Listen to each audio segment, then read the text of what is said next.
चलिए जी, अब हम स्टार्ट कर रहे हैं मेथड्स ऑफ कैलकुलेटिंग डेप्रिसिएशन। ठीक है, हम ये पढ़ेंगे कि डेप्रिसिएशन को कैलकुलेट करने के कितने मेथड्स हैं। ठीक है, तो आज की क्लास में तो हम सिर्फ स्ट्रेट लाइन मेथड पढ़ेंगे। ठीक है, बाकी के जो मेथड्स हैं वो इंशाल्लाह हम कल पढ़ेंगे। ठीक है, तो जो हमारे पास पहला है that is called straight line method. ठीक है, जो फर्स्ट वाला है हमारे पास which is called straight line method. ठीक है, जो हमारे पास फर्स्ट है that is called straight line method. ठीक है, इसको शॉर्ट फॉर्म में SLM भी बोलते हैं। ठीक है, स्ट्रेट लाइन मेथड। ठीक है, SLM। तो ये आपके पास पहला मेथड है डेप्रिसिएशन को कैलकुलेट करने का। अच्छा, इसमें डेप्रिसिएशन कैलकुलेट होती कैसे? देखिए, इसमें दो तरीके होते हैं डेप्रिसिएशन को कैलकुलेट करने के। पहला तरीका तो वही है जैसे हमने सीखा था कि डेप्रिसिएशन यानी कि अगर आपने एनुअल डेप्रिसिएशन निकालनी है तो आप कैसे निकालेंगे कि आप कॉस्ट में से माइनस करते हैं स्क्रैप वैल्यू को। ठीक है, और डिवाइड करते हैं आप किससे? Cost minus scrap value divide by useful life. ठीक है, तो ये हमारे पास डेफिनेशन का फॉर्मूला होता है। तो ये फॉर्मूला स्ट्रेट लाइन मेथड की डेफिनेशन को कैलकुलेट करने के लिए यूज़ होगा। ठीक है, अच्छा, अब दूसरा मेथड कब यूज़ होता है? जब एग्जामिनर आपको क्वेश्चन में एक परसेंटेज ऑन कॉस्ट देगा। यानी कि पता है वो क्या बोलेगा? वो कहेगा कि डेप्रिसिएशन हम चार्ज कर रहे हैं 20%। तो देखो उसने 20% दे दिया। ठीक है, तो वो ये कहता है कि भाई हम जो है 20% डेप्रिसिएशन चार्ज कर रहे हैं या 30% डेप्रिसिएशन चार्ज कर रहे हैं। तो क्या होता है कि वो एक परसेंटेज दे देता है। ठीक है, तो तब हम दूसरा मेथड इस्तेमाल करते हैं। क्योंकि इन क्वेश्चंस में वो हमें एक परसेंटेज देता है रेडीमेड कैलकुलेट करके कि भाई 80% हम डेप्रिसिएशन चार्ज कर रहे हैं। ठीक है, और साथ में उस क्वेश्चन में यूज़फुल लाइफ भी आपको गिवन नहीं होती। ठीक है, आपको यूज़फुल लाइफ भी क्वेश्चन में गिवन नहीं होती। जब यूज़फुल लाइफ गिवन ही नहीं है क्वेश्चन में, तो आप कैसे जो है इस फॉर्मूले से डेप्रिसिएशन कैलकुलेट कर सकते हैं? नहीं कर सकते, क्योंकि यूज़फुल लाइफ ही नहीं है, डिनोमिनेटर ही नहीं है, तो कैसे कैलकुलेट करेंगे? ठीक है, तो तब आप सेकेंड अप्रोच पर मूव करते हैं क्योंकि उसने आपको परसेंटेज लाजमी दी हुई होगी। ठीक है, तो वो सेकेंड मेथड के थ्रू डेप्रिसिएशन फॉर्मूला करने का तरीका क्या है कि आपने simple cost of the asset लेना है और उसको मल्टीप्लाई कर देना है by the percentage of depreciation. ठीक है, यानी 20%, 30%, जितनी परसेंटेज उससे दी गई डेप्रिसिएशन की आपको, आपने उस परसेंटेज को simple cost of the asset से मल्टीप्लाई कर देना है और आपके पास डेप्रिसिएशन पर ईयर की आ जाएगी। ठीक है, तो ये दो मेथड्स हैं, मेथड नंबर 1, मेथड नंबर 2। अभी डिटेल में इनको नीचे क्वेश्चन भी करेंगे तो परेशानी की कोई ऐसी बात नहीं, सब चीज़ें क्लियर हो जाएंगी। ठीक है, ये हमारे पास पहला क्वेश्चन है। ठीक है, क्वेश्चन से ही चीज़ मज़ीद क्लियर हो जाएगी। ठीक है, अभी जो हम शुरू में 3-4 क्वेश्चंस करेंगे ये पहले वाले मेथड का है। ठीक है, जहाँ पे हमें स्क्रैप वैल्यू वगैरह सब दी हुई होगी तो हम ये वाला फॉर्मूला लगाएंगे। ठीक है, तो ये आपका जो है ये वाला। ठीक है, दिस इज़ मेथड नंबर 1। ठीक है, ये है मेथड 1। ठीक है, और ये वाला जो आपका है ये दिस इज़ मेथड 2। ठीक है, अभी हम मेथड नंबर 1 से सीखेंगे कैसे सॉल्व करते हैं। ठीक है, और मेथड नंबर 1 अगेन अप्लाई कब होगा? जब उसने आपको स्क्रैप वैल्यू और कॉस्ट दी हुई होगी। ठीक है, तो वहाँ पे ये अप्लाई हो। तो देखो यहाँ पे क्वेश्चन में उसने मुझे एयर लाइन बता के दी हुई नंबर लाइन। ठीक है, उसने बता दिया कि भाई एयर ज़ीरो पे आपने एक चीज़ खरीदी, इसकी कॉस्ट थी 1 लाख रुपये। एयर ज़ीरो पे आपने एक एसेट खरीदा जिसकी कॉस्ट थी 1 लाख रुपये। ठीक है, जो उसकी यूज़फुल लाइफ आपने सोची है एसेट की वो 5 साल है। ठीक है, और scrap value, salvage value, disposal value, ठीक है, कि एंड में जब आप उसको डिस्पोज ऑफ करेंगे, जब आप बेचेंगे तो कितने की बिक जाएगी? तो 20,000। ठीक है, ये सब चीज़ें बाय द वे हम लास्ट क्लास में बहुत डिटेल में डिस्कस कर चुके हैं। ठीक है, तो इस वीडियो का जो पार्ट नंबर 1 है वो आपको यूट्यूब पे भी मिल जाएगा। यूट्यूब पे जाके देखें पहले वो वीडियो, ताकि वहाँ से आपको कॉन्सेप्ट क्लियर हो। वहाँ पे मैंने पूरा एक कॉन्सेप्ट समझाया था। ठीक है, उसके बाद फिर यहाँ से आप उसको कंटिन्यू कर सकते हैं। ठीक है, तो क्योंकि मैंने बहुत सारी चीज़ें जो है वो पिछली वाली वीडियो में डिस्कस की हुई है, तो मैं यहाँ पर वो डिस्कस नहीं करूँगा क्योंकि मैं अज्यूम कर रहा हूँ कि आप वो वीडियो देख के आए हैं। ठीक है, अच्छा जी, कॉस्ट हमें दी हुई है 1 लाख, यूज़फुल लाइफ दी हुई है 5 साल, और स्क्रैप वैल्यू या सेल्वेज वैल्यू या डिस्पोजल वैल्यू दी हुई है 20,000। ठीक है, तो अब यहाँ पे हर चीज़ तो मुझे गिवन है, मुझे स्क्रैप वैल्यू भी गिवन है, कॉस्ट भी गिवन है, यूज़फुल लाइफ भी गिवन है, तो मैं डेप्रिसिएशन का फॉर्मूला लगा सकता हूँ। तो मैंने क्या किया, मैंने डेप्रिसिएशन का फॉर्मूला लगा दिया सिंपल। कॉस्ट थी 1 लाख, सो 100,000 माइनस स्क्रैप वैल्यू कितनी है? 20,000 डिवाइड बाई यूज़फुल लाइफ। देख लें यूज़फुल लाइफ कितनी है? 5 साल। ठीक है, तो ज़रा इसको जल्दी से कैलकुलेटर आप लोग भी अपने कैलकुलेटर उठा लें फटाफट और मुझे व्हाट्सएप पे आंसर भेजें जल्दी से। माइनस 20,000, ठीक है, डिवाइड बाई 5, तो ये आ गया 16,000। ठीक है, तो 16,000 की डेप्रिसिएशन आ गई आपके पास पर एनम। ठीक है, यहाँ तक मुझे बता दे, समझ आ गया? ठीक है, अब जो है हम नॉर्मल जब भी वर्किंग करते हैं वही करेंगे, ठीक है। और वर्किंग हमने लास्ट क्लास में क्या सीखी थी कि भाई एयर जीरो पे मैं खड़ा हुआ, कॉस्ट कितनी है 100,000, ठीक है। तो एयर जीरो से 1 जो डेप्रिसिएशन होगी वो कितनी होगी 16,000 की, ठीक है। एयर 1 से 2 कितनी डेप्रिसिएशन होगी 16,000 की, ठीक है। 2 से 3 कितनी होगी 16,000 की, ठीक है। याद है ना, ये लास्ट क्लास में हमने पूरा डिटेल में समझा था काफ़ी, ठीक है। डेप्रिसिएशन कितनी होगी 16,000 की। 4 से 5 कितनी डेप्रिसिएशन होगी 16,000 की, यानी कि हर साल 16,000 से डेप्रिसिएशन होगी, ठीक है। तो अब अगर मैं ईयर 1 के एंड पे खड़ा हुआ, तो याद है हम 2 चीज़ें बनाते थे। ईयर 1 के एंड पे अगर हम खड़े हुए हैं तो याद होगा आपको कि हम 2 चीज़ें बनाते थे, 2 स्टेटमेंट्स बनाते थे। कौन सी? एक फाइनेंशियल स्टेटमेंट और एक statement of profit and loss, ठीक है। तो पहले मैं बनाता हूँ स्टेटमेंट ऑफ फाइनेंशियल पोजीशन, या नीचे बनाते हैं बल्कि स्टेटमेंट ऑफ फाइनेंशियल पोजीशन, ठीक है। तो उसमें क्या जाता था, उसमें हमारे एसेट की रिड्यूस वैल्यू यानी कि नेट बुक वैल्यू जाती थी, ठीक है। और नेट बुक वैल्यू कैसे जाती थी कि जो कॉस्ट होती है आपकी 1,00,000, ठीक है, इसमें से आप इस साल की डेप्रिसिएशन को माइनस कर देंगे कि भाई मेरे एसेट की कॉस्ट साल के शुरू में थी 1,00,000, उसके बाद पूरे साल में वो 16,000 से डेप्रिशिएट हो गया, यानी अपनी वैल्यू को लूज़ कर दिया उसने, ठीक है। तो 1,00,000 में से अगर 16,000 जाएंगे तो जल्दी से मुझे बताया कि नेट बुक वैल्यू कितनी आएगी जो स्टेटमेंट ऑफ फाइनेंस में जाएगी, कैलकुलेट करें आप। सही है भाई, सबका जवाब सही आया है कि नेट बुक वैल्यू जाएगी 84,000, ठीक है। तो ये हमारी स्टेटमेंट ऑफ फाइनेंस का काम हो गया। नेट बुक वैल्यू चली गई 84,000, ठीक है। उसके बाद हम दूसरी चीज़ क्या बनाते हैं, statement of profit and loss, ठीक है। उसमें आपका क्या जाता है डेप्रिसिएशन एक्सपेंस साल का। तो इस साल का डेप्रिसिएशन एक्सपेंस कितना है 16,000, और हर साल का सेम ही होता है, ठीक है। तो डेप्रिसिएशन एक्सपेंस कितना आ गया भाई हमारे पास 16,000, ठीक है। तो ईयर 1 के एंड में ये वो चीज़ें चली जाएगी। तो मिसाल के तौर पर अगर क्वेश्चन आपको ये कहता है कि बताएं ईयर 1 के एंड में नेट बुक वैल्यू क्या आ जाएगी, तो आप 84,000 लिख देंगे, ठीक है। तो इस तरीके से आपने अपनी वर्किंग को करना होता है, ठीक है। अब ईयर 2 पे देखते हैं, ईयर 1 से ईयर 2 एक और साल गुजर गया, अब मैं ईयर 2 के एंड पे खड़ा हुआ। तो यहाँ पे अगर मैं statement of profit and loss of finance से बनाऊंगा तो क्या आ जाएगा। अगर statement of profit and loss बनाऊंगा तो वो तो सिंपल से पता है कि डेप्रिसिएशन एक्सपेंस हर साल का सेम है, तो इसमें भी 16,000 चला जाएगा, ठीक है। अगर मैं स्टेटमेंट ऑफ फाइनेंशियल पोजीशन बनाऊँ तो उसमें क्या आ जाएगा स्टेटमेंट ऑफ फाइनेंशियल पोजीशन। तो भाई देख लें, इस साल के एंड में नेट बुक वैल्यू कितनी आई थी 84,000। ईयर 1 के एंड में आपकी नेट बुक वैल्यू कितनी थी 84,000, ठीक है। उसमें से 16,000 मज़ीद माइनस कर दें, 84,000 में से 16,000 मज़ीद माइनस कर दें। 84,000 आपकी साल के फर्स्ट ईयर के एंड में थी ना कॉस्ट, ठीक है। उसमें से आपने डेप्रिसिएशन 16,000 की इस साल की माइनस कर दी। तो अब ईयर 2 के एंड में आपकी जो एसेट की वैल्यू है वो कितनी रह जाएगी, नेट बुक वैल्यू कितनी आ जाएगी 68,000, ठीक है। तो नेट बुक वैल्यू आ गई 68,000। तो अगर आप स्टेटमेंट ऑफ फाइनेंशियल पोजीशन बनाएंगे तो उसमें नेट बुक वैल्यू चली जाएगी कितनी 68,000, ठीक है। अब ये मैंने 2 साल का बना दिया। अब बाकी ईयर 3 ईयर 4 ईयर 5 का भी सेम इसी तरीके से 16,000 माइनस करते जाएंगे आप, नेट बुक वैल्यू आती जाएगी। और डेप्रिसिएशन एक्सपेंस जो है वो तो सेम ही है हर साल का 16,000 16,000 16,000, ठीक है। 16,000 16,000 16,000। सो आई होप कि यहाँ तक आपको चीज़ें क्लियर हो गई होंगी, ठीक है। ये जो है हमारा कहलाता है स्ट्रेट लाइन मेथड, ये हमारा कहलाता है स्ट्रेट लाइन मेथड। अब ये स्ट्रेट लाइन मेथड क्यों कहलाता है, ज़रा मैं एक थोड़ी सी एक चीज़ समझा दूँ, एक कॉन्सेप्ट समझा दूँ कि स्ट्रेट लाइन मेथड कहलाता क्यों हो। तो अगर मैं एक वाई एक्सिस बनाऊँ, ये देखो, ये हो गया वाई एक्सिस, ठीक है। ये हो गया आपका एक्स एक्सिस। एक्स एक्सिस के ऊपर हम ले लेते हैं अपने ईयर्स। तो ईयर 0 से स्टार्ट हुई है, ठीक है। फिर 1, उसके बाद 2 3 4 और 5, ठीक है। तो हमने ईयर 5 तक अपने ईयर्स लिख लिए, ठीक है। और फिर जो वाई एक्सिस है हमारा, उस पर हम लिख लेते हैं डेप्रीसिएशन। उस पर क्या लिख लेते हैं हम डेप्रीसिएशन। तो देखो वाई एक्सिस पे हमारे क्या है डेप्रीसिएशन है। तो डेप्रीसिएशन हमारी पता है ना कि सारे साल की सेम ही थी 16,000, तो मैंने यहाँ पे 16,000 लिख दिया, ठीक है। अब देखना, अब अगर मैं पॉइंट लगाऊँ कि भाई पहले साल पे कितनी डेप्रिसिएशन थी 16,000, दूसरे साल पे कितनी डेप्रिसिएशन थी 16,000, तीसरे साल पे कितनी डेप्रिसिएशन थी 16,000, चौथे साल पे कितनी डेप्रिसिएशन थी 16,000, पाँचवें साल पे कितनी डेप्रिसिएशन थी 16,000। तो देखो अगर मैं एक लाइन ड्रॉ करूँ तो क्या ये एक स्ट्रेट लाइन नहीं बन रही, क्या ये एक स्ट्रेट लाइन नहीं बन रही, इसलिए इसको कहते हैं स्ट्रेट लाइन मेथड, इसलिए इसको कहते हैं स्ट्रेट लाइन मेथड।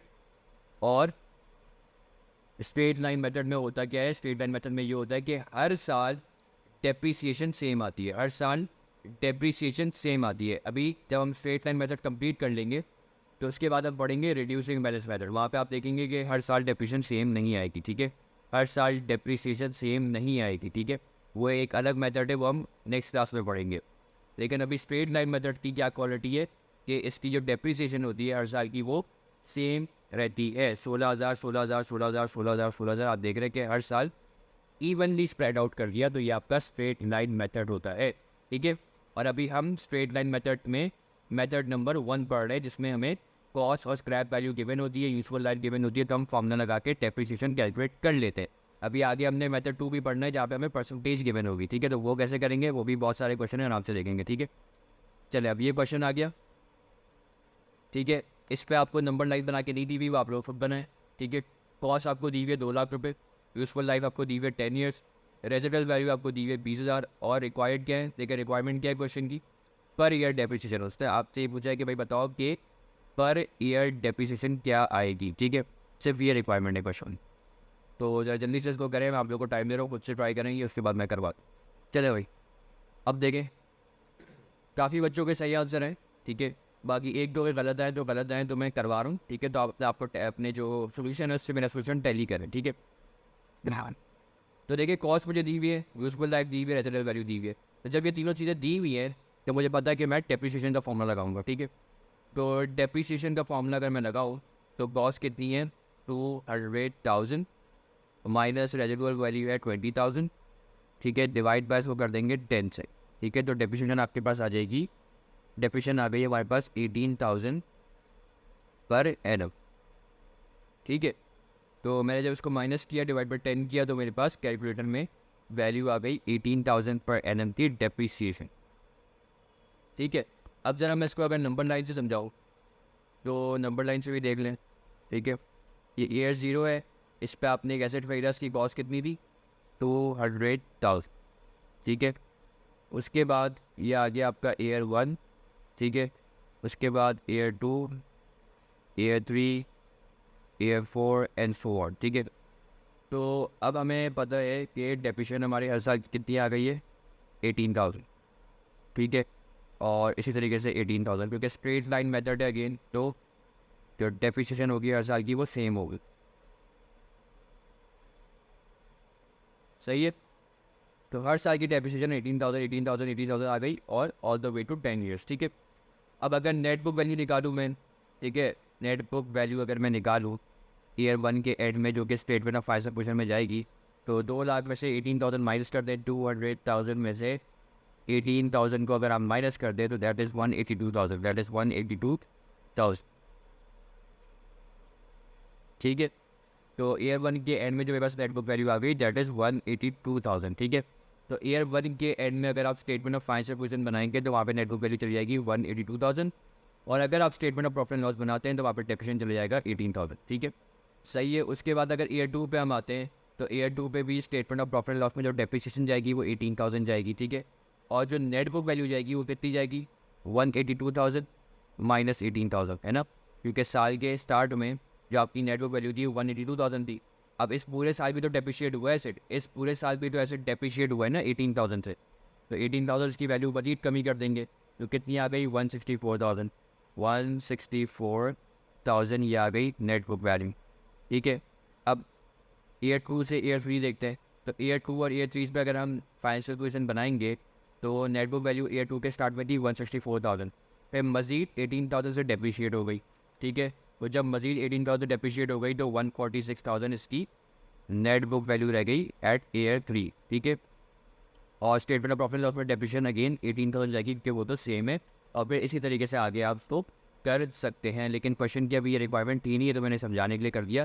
क्वेश्चन की रिक्वायरमेंट क्या थी कि आपने पर ईयर डेप्रिसिएशन निकाल लें, इसका मतलब है कि 18,000 पर एनम ही आपका आंसर था, बस खत्म बात, ठीक है, सही है भाई, क्लियर हैं ये दोनों क्वेश्चन, ठीक है। स्ट्रेट लाइन मेथड क्या होता है, स्ट्रेट लाइन मेथड के अंदर दो मजीद ब्रांचेस होती हैं, एक होता है कि जहाँ पे आपको कॉस्ट और स्क्रैप वैल्यू दी हुई है और यूजफुल लाइफ दी हुई है, तो आप डेप्रिसिएशन का फॉर्मूला लगाते हैं, जैसे कि हमने यहाँ पे अभी 2 क्वेश्चंस में लगाया है। दोनों में हमें कॉस्ट, स्क्रैप वैल्यू और यूजफुल लाइफ गिवन थी, तो हमने डेप्रिसिएशन का फॉर्मूला लगा दिया, ठीक है। अभी हम मेथड नंबर 2 पे नहीं आए, उसकी भी आराम से क्वेश्चन करेंगे, ठीक है। तो ये 2 क्वेश्चन हमने कर लिए स्ट्रेट लाइन मेथड के डेप्रिसिएशन वाले फॉर्मूले से, ठीक है। अब आगे मूव करते हैं। ये देखें एक और क्वेश्चन है, ये आप करेंगे, ठीक है। ये आप लोग करेंगे। इसका कॉस्ट कितनी है 80,000, लाइफ है 15 ईयर्स, रेजिडुअल वैल्यू है 5,000 और रिक्वायरमेंट क्या है, रिक्वायरमेंट पढ़ लो। क्वेश्चन की रिक्वायरमेंट देखो बहुत ज़रूरी होती है, रिक्वायरमेंट पढ़ो। आपने नेट बुक वैल्यू बतानी है at the end of year 5 के। ईयर 5 पे नेट बुक वैल्यू क्या होगी, एट ईयर 5 के एंड पे नेट बुक वैल्यू क्या होगी वो आप लोग ने बतानी है। अब देखो यहाँ पे क्वेश्चन में अगेन कॉस्ट गिवन है, रेजिडुअल वैल्यू गिवन है, लाइफ गिवन है, तो हमें पता है कि यहाँ पे मेथड नंबर 1 अप्लाई होगा जहाँ पे हम डेप्रिसिएशन का फॉर्मूला लगाएंगे, ठीक है। तो इस क्वेश्चन को करें, मैं आप लोग को 5 मिनट दे रहा हूँ, इस क्वेश्चन को जल्दी से करें, ठीक है। और उसके बाद फिर मैं करवाऊँगा। चलिए अब ये क्वेश्चन स्टार्ट करते हैं। सो कॉस्ट जो है 80,000 थी, ठीक है। तो सबसे पहले डेप्रिसिएशन का फॉर्मूला लगा दूंगा, ठीक है। कॉस्ट 80,000 है minus the scrap value which is 5,000 और उसको डिवाइड कर दिया with 15 years. So that should give me a value of 80,000 minus 5,000 divide by 15, 5,000 per annum, ठीक है। तो डेप्रिसिएशन आ गई 5,000 पर एनम, ठीक है। क्वेश्चन की क्या रिक्वायरमेंट ये थी, नहीं, क्वेश्चन की रिक्वायरमेंट क्या थी कि आपने नेट बुक निकालनी है, net book value at the end of year 5। तो ज़रा अपनी नंबर लाइन ड्रॉ करते हैं। ईयर 0 पे कॉस्ट कितनी थी, कॉस्ट थी 80,000, ठीक है। ईयर 1, ईयर 2, ईयर 3, ईयर 4 और ईयर 5, ठीक है। Year 1, year 2, year 3, year 4, year 5, ये हो गया हमारा काम। उसके बाद हमने अभी डेप्रिसिएशन, तो हमें पता है कि स्ट्रेट लाइन मेथड है, डेप्रिसिएशन हर साल की सेम होगी विच इज़ 5,000, ठीक है। तो 5,000 5,000 5,000 5,000, ठीक है, और 5,000, ठीक हो गया। अब जो है नेटबुक वैल्यू निकालेंगे। तो भाई देख लो यहाँ पर थोड़ा सा फोकस करने आप लोग की कॉस्ट कितनी है। कॉस्ट है हमारे पास ईयर 0 पे 80,000, ठीक है। ईयर 0 पे कॉस्ट है 80,000 पे, पूरा साल गुजर गया, तो कितने से डेप्रिशिएट हो गई, 5,000 से।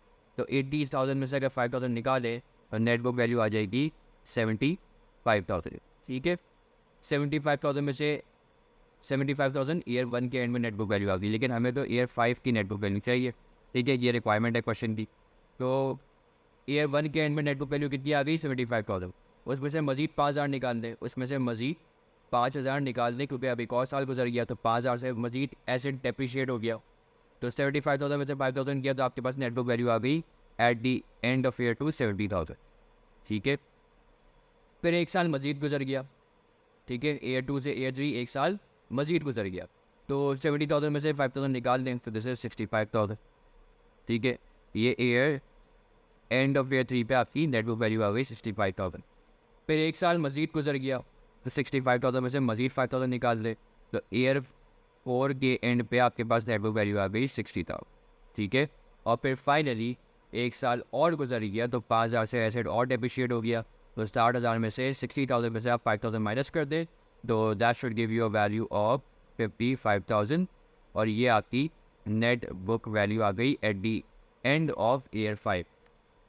तो क्वेश्चन की रिक्वायरमेंट क्या आती है कि net book value at the end of year 5 कितनी है। तो net book value at the end of year 5 कितनी आई हमारे पास, 55,000, और यही आपका आंसर है, ठीक है।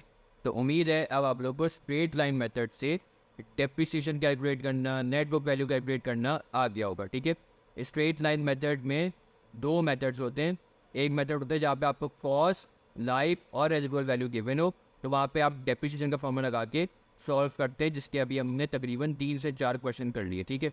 अब हम आते हैं मेथड नंबर 2 पे, जहाँ पे आपको परसेंटेज ऑन कॉस्ट गिवन है, अच्छा इस क्वेश्चन में आपको कॉस्ट भी दी हुई है, ठीक है। कॉस्ट तो हमेशा गिवन होगी ना, क्योंकि जो परसेंटेज लगेगी वो भी तो कॉस्ट पे लगेगी। तो कॉस्ट आपको गिवन है 100,000, ठीक है। 1,00,000 रुपये आपको कॉस्ट गिवन है 100,000। तो कॉस्ट आपको गिवन है, डेप्रिसिएशन आपको गिवन है कि 20% है ऑन कॉस्ट, ठीक है। और नेट बुक वैल्यू आपको गिवन निकालनी है बेसिकली ईयर 3 पे, ठीक है ना, कि एंड ऑफ ईयर 3 पे नेट बुक वैल्यू क्या होगी, ये रिक्वायरमेंट है क्वेश्चन की। अब जरा क्वेश्चन में ना फ़र्क देखें, ठीक है। ये है स्ट्रेट लाइन मेथड ही, ठीक है, दोनों ही स्ट्रेट लाइन मेथड है, मेथड नंबर 1 भी, मेथड नंबर 2 भी, ठीक है। फ़र्क क्या है कि इस वाले मेथड में, इन वाले क्वेश्चंस में अगर आप देखें तो आपको कॉस्ट, रेजिडुअल वैल्यू और लाइफ गिवन होती है, तो आप उससे आराम से डेप्रिसिएशन वाला फॉर्मूला लगाते हो और हर साल की डेप्रिसिएशन निकाल लेते हैं, ठीक है। लेकिन अगर हम ये वाले क्वेश्चन पे देखें तो हमें कॉस्ट तो गिवन है, ठीक है, कॉस्ट तो हमेशा ही गिवन होगी हर क्वेश्चन में, ठीक है, लेकिन हमें यूज़फुल लाइफ गिवन नहीं है और हमें स्क्रैप वैल्यू गिवन नहीं है। तो ऐसा कैसे हो सकता है कि हम डेप्रिसिएशन वाला फॉर्मूला लगाएं, जो हमने मेथड नंबर 1 में पढ़ा है कि हम डेप्रिसिएशन वाला फॉर्मूला लगाएं और उससे जो है स्ट्रेट लाइन मेथड के थ्रू डेप्रिसिएशन कैलकुलेट कर लें। हो ही नहीं सकता, क्योंकि ना स्क्रैप वैल्यू है ना यूज़फुल लाइफ है, ठीक है। तो अब हम यहाँ पे दूसरा मेथड यूज़ करते हैं, इसको कहते हैं परसेंटेज ऑन कॉस्ट, ठीक है। और उससे डेप्रिसिएशन कैसे निकाली जाती है, हमने क्या पढ़ा था कि परसेंटेज ऑन कॉस्ट पे डेप्रिसिएशन कैसे निकाली जाती है, हमने क्या पढ़ा था, ये देखिए हमने यहाँ पे क्या पढ़ा था कि मेथड नंबर 2 में कॉस्ट ऑफ द एसेट को आप मल्टीप्लाई कर दें परसेंटेज ऑफ डेप्रिसिएशन से, तो आपके पास पर ईयर की डेप्रिसिएशन आ जाएगी, ठीक है। तो दोबारा चलते हैं अपने क्वेश्चन की तरफ, ठीक है।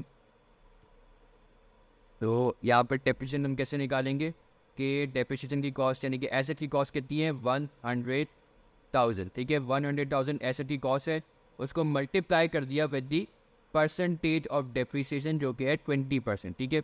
तो अगर हम 20% ले लें 1 लाख का तो ये बनता है 20,000, तो 20,000 आपकी डेप्रिसिएशन आ गई पर ईयर की, ठीक है, पर एनम या पर ईयर, ठीक है। पर एनम का मतलब भी ईयरली होता है ना, एनम का मतलब होता है ईयर, ठीक है।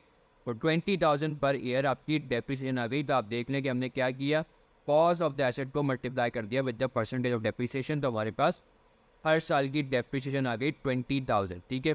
और यकीनन आपको ये मेथड ज़्यादा आसान लग रहा होगा, सिर्फ परसेंटेज से मल्टीप्लाई करने के कॉस्ट पर डेप्रिसिएशन निकल के आ गई, कोई झंझट नहीं कि फॉर्मूला लगाओ, ये करो वो करो, ठीक है, सही है। तो अब वही वाला सवाल जो सबसे इंपॉर्टेंट सवाल है कि कैसे आइडेंटिफाई करने कि भाई मैं परसेंटेज ऑन कॉस्ट वाला लगाऊंगा मेथड या मैं डेप्रिसिएशन का फॉर्मूला लगाऊंगा। तो मैं बार बार बता चुका हूँ, तो दोबारा बता रहा हूँ कि कैसे आइडेंटिफाई करेंगे।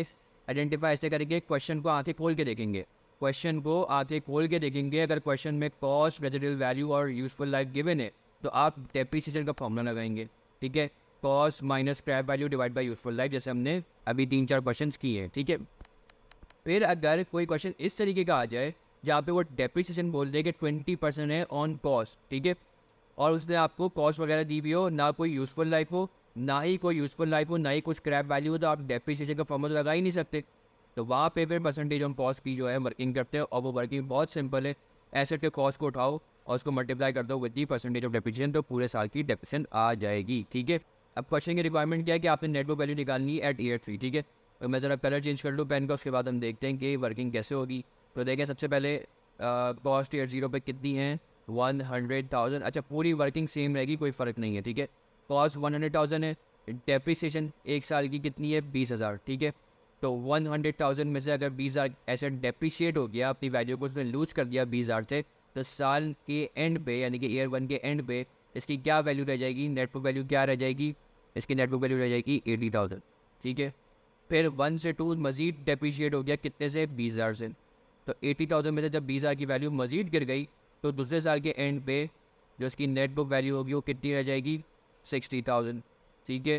फिर ईयर 2 से ईयर 3 पे मज़ीद डेप्रिशिएट हो गया कितने से 20,000 से, ठीक है। तो ईयर 3 के एंड पे इसकी डेफिशन इसकी नेट बुक वैल्यू कितनी रह जाएगी, ईयर 3 के एंड पे इसकी नेट बुक वैल्यू कितनी रह जाएगी, ईयर 2 के स्टार्ट में 60,000 थी, फिर 20,000 से मज़ीद वैल्यू गिर गई, डेप्रिशिएट हो गया 20,000 से मज़ीद, तो अब ईयर 3 के एंड में नेट बुक वैल्यू कितनी रह जाएगी 40,000, ठीक है। तो हमारा जो आंसर होगा वो होगा 40,000, बिकॉज यही क्वेश्चन की रिक्वायरमेंट थी कि आपने नेट बुक वैल्यू निकालनी है at the end of year 3, ठीक है। देख लें net book value at the year 3, ठीक है। तो यही रिक्वायरमेंट थी क्वेश्चन की और ये हमारा आंसर आ गया 40,000, ठीक है। यहाँ तक अगर मामला क्लियर है तो प्लीज़ मुझे एक दफ़ा व्हाट्सएप पे कंफर्म करें प्लीज़ जल्दी से।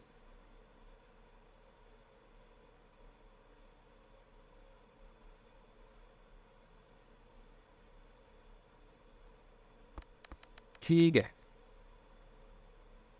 चले अब कुछ और क्वेश्चंस करते हैं इसी के, ठीक है। तो ये आपके पास आ गया एक क्वेश्चन। अभी जैसे ही आपने क्वेश्चन को देखा आपने क्या पढ़ा, आपने ये पढ़ा क्वेश्चन की रिक्वायरमेंट क्या है। क्वेश्चन की रिक्वायरमेंट है net book value at the end of year 2। आपको पता है कि भाई नेट बुक वैल्यू कैलकुलेट करने के लिए मुझे डेप्रिसिएशन चाहिए, ठीक है। अब आप ये देखेंगे कि डेप्रिसिएशन मैं कैलकुलेट कैसे करूँगा, तो मुझे कॉस्ट गिवन है और मुझे परसेंटेज ऑन कॉस्ट गिवन है। तो यहाँ पर डेप्रिसिएशन वाला फॉर्म तो लग नहीं सकता क्योंकि ना यूजफुल लाइफ है ना स्क्रैप वैल्यू है, ठीक है। तो अब मैं जो मेरी परसेंटेज ऑफ कॉस्ट वाला फॉर्मूला है वो लगाऊंगा, ठीक है। तो वो लगाएं और जल्दी से मुझे बताएं कि net book value at the end of year 2 क्या आएगी। क्विकली अभी तक जो मुझे स्टूडेंट्स के आंसर रिसीव हुए हैं वो तकरीबन सभी के सही है। इसका मतलब है कि सबको समझ आ रहा है, ठीक है। अब देखिए इसको मैं सॉल्व भी करवा देता हूँ। कॉस्ट कितनी है 60,000, ठीक है। तो सिंपल कॉस्ट को लिया और मल्टीप्लाई कर दिया विद दी परसेंटेज, तो 60,000 का 30% बन जाएगा 18,000, ठीक है। तो 18,000 की हर ईयर डेप्रिसिएशन होगी, ठीक है। तो अब जरा अपनी नंबर 9 बना लेते हैं। देखिए ईयर 0 पे मैं खड़ा हुआ हूँ, कॉस्ट कितनी है मेरी 60,000, ठीक है।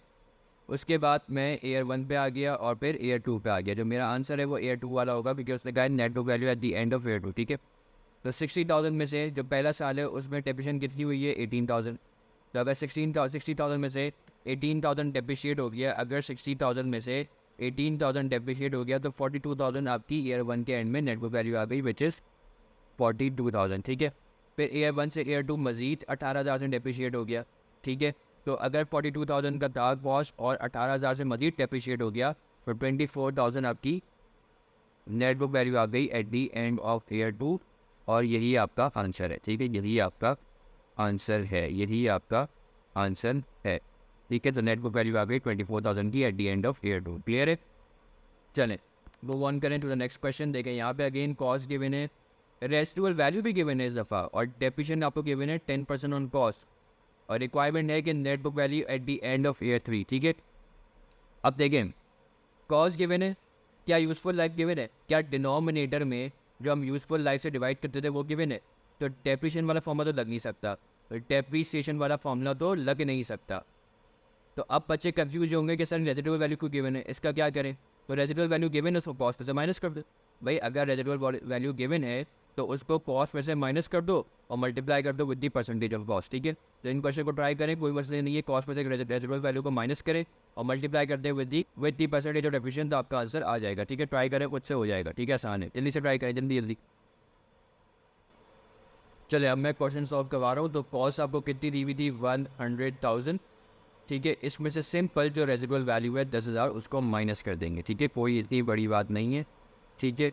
और फिर मल्टीप्लाई कर देंगे with the percentage of depreciation 10%, तो हमारे पास जो डेप्रिसिएशन आ जाएगी दैट वुड बी हो जाएगा, ठीक है। तो डेप्रिसिएशन आपकी आ गई 9,000 पर एनम, ठीक है। तो डेप्रिसिएशन आ गई 9,000 पर एनम, ठीक है। इस क्वेश्चन में नया क्या था, इस क्वेश्चन में नया ये था कि आपको रेजिडुअल वैल्यू गिवन थी, ठीक है। तो यूज़फुल लाइफ तो गिवन नहीं है ना, तो आप डेप्रिसिएशन वाला फॉर्मूला नहीं लगा सकते, ठीक है। लेकिन अगर रेजिडुअल वैल्यू गिवन हो तो आप क्या करते हैं कि उसको कॉस्ट में से रेजिडुअल वैल्यू को माइनस कर देते हैं, जैसे हम डेप्रिसिएशन वाले फॉर्मूले नहीं करते हैं कॉस्ट माइनस स्क्रैप वैल्यू। तो देखो यहाँ पे भी तो यही है कि कॉस्ट माइनस रेजिडुअल वैल्यू या स्क्रैप वैल्यू, और बजाय इसके कि आप यूज़फुल लाइफ से डिवाइड करें, कोई यूज़फुल लाइफ तो यहाँ है नहीं, और यहाँ पे परसेंटेज गिवन है ऑन कॉस्ट, तो मल्टीप्लाई कर दिया with the percentage on cost, ठीक है। तो कोई इतनी घबराने वाली बात नहीं है। रेजिडुअल वैल्यू अगर गिवन हो तो उसको कॉस्ट में से माइनस कर दो और परसेंटेज से मल्टीप्लाई कर दो, बस इतनी सी बात है, ठीक है। बस इतनी सी बात है, ठीक है। अब जो है वो डेप्रिसिएशन आ गई आपकी 9,000 पर एनम, ठीक है। अब नंबर 9 बना लेते हैं अपनी। तो ईयर 0 पे मैं खड़ा हुआ, मेरी जो ऐसे कॉस्ट है दैट इज़ 100,000, ठीक है। उसके बाद ईयर 1 की कहानी है, फिर ईयर 2 की है, और फिर ईयर 3 की, ठीक है। सो जो डेप्रिसिएशन हुई है हर साल वो 9,000 की है, तो डेप्रिसिएशन जो है वो 9,000 और 9,000, सही है। कॉस्ट जो है वो 100,000 है, 9,000 की अगर डेप्रिसिएशन हो गई है तो क्या होगा कि 91,000 की आपकी नेट बुक वैल्यू होगी at the end of year 1, ठीक है। फिर 91,000 के जो है वो ईयर 1 पे था, फिर 9,000 की मज़ीद डेप्रिसिएशन हो गई, तो 91,000 में से अगर हम 9,000 माइनस करें तो हमारे पास आएगा 82,000, ठीक है, net book value at the end of year 2, ठीक है। और फिर 82,000 जो है वो ईयर 2 के स्टार्ट में थी। उसके बाद 9,000 से मज़ीद डेप्रिशिएट हो गई, तो 82 में से अगर 9 जाएंगे तो आपके पास बचेगा 73,000, ठीक है। तो ईयर 3 के एंड में जो आपकी नेट बुक वैल्यू है, जो क्वेश्चन की रिक्वायरमेंट थी कि आपने निकालनी है, विच इज़ 73,000, और यहाँ पे हमारा ये वाला एरिया कंप्लीट होता है, ये वाला एरिया हमारा कंप्लीट होता है, ठीक है भाई। तो अब एक दफ़ा जल्दी से क्विकली रिवाइज करते हैं कि हमने अभी तक क्या पढ़ लिया। हमने ये पढ़ा कि डेप्रिसिएशन कैलकुलेट करने के बहुत सारे मुख्तलिफ मेथड होते हैं। आज हमने सिर्फ एक मेथड डिस्कस किया, इसका नाम है स्ट्रेट लाइन मेथड, ठीक है। स्ट्रेट लाइन मेथड क्यों कहते हैं, क्योंकि डेप्रिसिएशन हर साल की सेम होती है, तो अगर आप एक ग्राफ प्लॉट करें तो आप देखेंगे स्ट्रेट लाइन बनेगी। अगर आप एक ग्राफ प्लॉट करें तो आप देखेंगे स्ट्रेट लाइन बनेगी, इसलिए इसको स्ट्रेट लाइन मेथड कहते हैं। स्ट्रेट लाइन मेथड के अंदर भी दो मेथड्स होते हैं। एक मेथड होता है जो फॉर्मूला होता है depreciation is equal to cost minus square value divide by useful life. ये तब अप्लाई होता है कि जब आपको क्वेश्चन में यूजफुल लाइफ गिवन हो, यूजफुल लाइफ गिवन हो, क्योंकि अगर यूजफुल लाइफ गिवन होगी तो ही आप उसको फॉर्मूले में डिवाइड कर पाएंगे और ये फॉर्मूला अप्लाई कर पाएंगे। लेकिन अगर क्वेश्चन में आपको यूजफुल लाइफ गिवन नहीं है, रादर उसने एक परसेंटेज दी हुई है आपको, तो आप क्या करेंगे, कॉस्ट ऑफ द एसेट पे मल्टीप्लाई कर देंगे परसेंटेज ऑफ डेप्रिसिएशन से, तो आपके पास पर ईयर की डेप्रिसिएशन निकल के आ जाएगी। ठीक है, दोनों ही स्ट्रेट लाइन मेथड है। ठीक है, ये स्ट्रेट लाइन मेथड की सब डिविजन्स हैं। ठीक है, दोनों ही स्ट्रेट लाइन मेथड्स हैं। ठीक है, दोनों से ही आपको दिख रहा होगा कि अभी हमने जो आगे परसेंटेज वाले क्वेश्चन किए उसमें भी हर की डेफिनेशन तो सेम ही आ रही है, तो वो स्ट्रेट लाइन मेथड ही है। ठीक है, तो दोनों ही स्ट्रेट लाइन मेथड है। एक जब अप्लाई होता है जब यूजफुल लाइफ गिवन हो, और दूसरा जब अप्लाई होता है जब यूजफुल लाइफ गिवन ना हो, रादर उसकी जगह पे एक परसेंटेज ऑन डेफिनेशन क्वेश्चन में रेडीमेड आपको गिवन हो और आपने सिर्फ उसको मल्टीप्लाई करना है कॉस्ट से। ठीक है, हाँ, अगर रेजिडुअल वैल्यू भी गिवन हो, ठीक है, इस सेकंड मेथड में, तो आप क्या करेंगे, कॉस्ट ऑफ द एसेट में माइनस कर देंगे पहले रेजिडुअल वैल्यू को और फिर मल्टीप्लाई कर देंगे with the percentage of depreciation, जैसा भी हमने लास्ट क्वेश्चन में देखा है। ठीक है, तो इतनी कोई मुश्किल चीज़ नहीं है। उसके बाद हमने क्वेश्चन सॉल्व किए, हमने देखा कि डिफरेंट क्वेश्चन कैसे सॉल्व होते हैं। ठीक है, इन सब क्वेश्चंस में आप एक चीज़ नोटिस करेंगे कि आपको पॉज के साथ यूजफुल लाइफ गिवन थी, यूजफुल लाइफ। तो अगर यूजफुल लाइफ गिवन है तो आप समझ जाए कि आपने डेप्रिसिएशन का फॉर्मूला लगाना है, जैसे इन सारे क्वेश्चन में था। ठीक है, लेकिन अगर आपको ऐसे की लाइफ गिवन ना हो, रादर आपको परसेंटेज ऑफ कॉस्ट गिवन हो कि भाई 20% ऑन कॉस्ट डेप्रिसिएशन है या 30% ऑन कॉस्ट डेप्रिसिएशन है, तो जब भी परसेंटेज गिवन होगी तो फिर आप कॉस्ट ऑफ द एसेट को मल्टीप्लाई कर देंगे परसेंटेज से। और अगर कभी कोई ऐसा सिनेरियो आ जाए जैसे कि हमने लास्ट वाला क्वेश्चन देखा है कि जहाँ पे आपको रेजिडुअल वैल्यू भी गिवन हो, तो कोई मसला नहीं है, सिर्फ जो आप कॉस्ट को मल्टीप्लाई कर देते हैं डेप्रिसिएशन की परसेंटेज से, पहले उसमें आप एक स्टेप और ऐड कर लें। वो एक स्टेप और क्या होगा कि आप पहले कॉस्ट में से रेजिडुअल वैल्यू या स्क्रैप वैल्यू को माइनस करेंगे और फिर परसेंटेज से मल्टीप्लाई कर लेंगे, बस इतना सा काम है, और फिर आपके पास पर ईयर की डेप्रिसिएशन आ जाएगी। अब देखें, अगर आप देखें कि जो हम परसेंटेज ऑन कॉस्ट लगा रहे हैं उससे भी डेप्रिसिएशन हमेशा सेम ही आ रही है हर साल की, यानी कि ये भी स्ट्रेट लाइन मेथड ही है। ठीक है, तो डेप्रिसिएशन का फॉर्मूला हो, चाहे वो cost minus scrap value divide by useful life या दूसरा वाला मेथड उसमें आपने परसेंटेज ऑन कॉस्ट लगानी होती है, दोनों ही स्ट्रेट लाइन मेथड है। ठीक है, तो यहाँ पे स्ट्रेट लाइन मेथड हमारा कंप्लीट हो गया। नेक्स्ट वीडियो में रिड्यूसिंग बैलेंस मेथड जो है वो हम डिस्कस करेंगे, यूट्यूब पे आपको जो है नेक्स्ट वीडियो मिल जाएगी। ठीक है, अगर आप लोगों को ये वीडियो हेल्पफुल लगी है तो काइंडली दूसरे स्टूडेंट्स के साथ भी शेयर करें ताकि उनको भी जो है हेल्पफुल हो। ठीक है, और आज की क्लास हम यही तरह रखते हैं। Thank you.